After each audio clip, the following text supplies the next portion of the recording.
சர்வதேச அளவில் முன்னணி வகிக்கும் ஐடி நிறுவனங்களின் தலைவர்கள் பிரதமர் மோடியை சந்தித்து பேசினர்.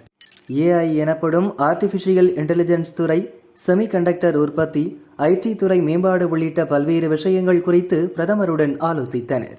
அமெரிக்காவின் மைக்ரோசாப்ட் நிறுவன தலைமை செயல் அதிகாரி சத்ய நாதெல்லா இந்தியாவில் 1.57 லட்சம் கோடி ரூபாய் முதலீடு செய்வதாக அறிவித்துள்ளார். இந்த தொகை ஏஐ தொழில்நுட்பம் குறித்த ஆராய்ச்சி மற்றும் மேம்பாட்டிற்காக பயன்படுத்தப்படும் என அறிவித்துள்ளார். ஆசியாவில் மைக்ரோசாப்ட் நிறுவனம் செய்யும் மிகப்பெரிய முதலீடாக அமையும் எனவும் நாதெல்லா கூறினார். காக்னிசன்ட் நிறுவன தலைமை செயல் அதிகாரி ரவிக்குமார், தலைவர் மற்றும் மேனேஜிங் டைரக்டர் ராஜேஷ் வாரியர் உள்ளிட்டோரும் பிரதமர் மோடியை சந்தித்து பேசினர்.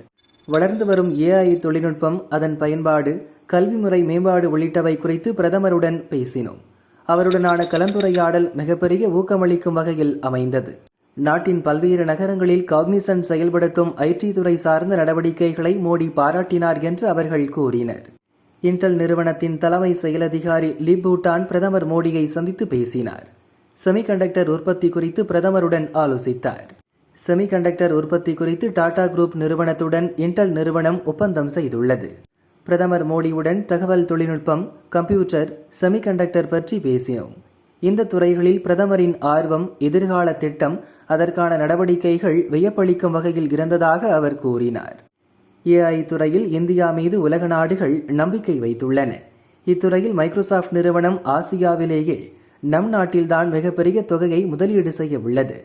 நம் இளைஞர்கள் இந்த வாய்ப்பை சரியாக பயன்படுத்த வேண்டும் என பிரதமர் மோடி வலியுறுத்தியுள்ளார்.